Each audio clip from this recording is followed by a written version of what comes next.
Dapat guys, kapag nag-set up kayo ng payout account ninyo, make it sure na tama po lahat ang details ninyo. Double check nyo kung tama ba ang spelling ng pangalan nyo, kung tama ba ang birthday nyo, yung apelyido nyo, yung tax identification number ninyo, yung bank account or yung PayPal account ninyo. Dahil kapag nagkamali kayo sa pag-set up, napakahirap ng palitan yan guys. Sobrang napakahirap ng palitan. Kailangan mong mag-appeal, kailangan mong magsulat sa Facebook team, mag-report a problem ka. Sabihin mo doon kung ano ang dapat nilang baguhin dyan sa account mo.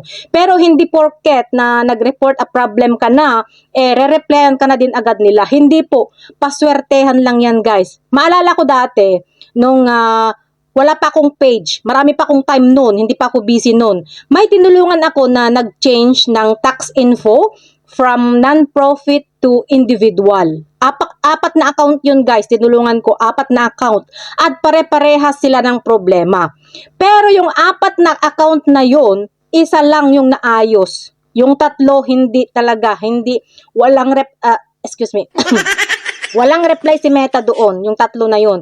Pero yung isa na ayos. Kaya paswertehan lang talaga guys kung yan ay entertain kayo ng Facebook team. Kaya palagi kong sinasabi sa inyo guys na kapag nag-set up kayo ng payout account ninyo, i-check nyo siya ng maayos bago nyo i-submit. Kasi kapag once na nakapag-fill up na tayo guys, doon sa pinaka-last niya, pinapa-check ulit yan sa inyo. Pinapa-double check yan ulit sa inyo.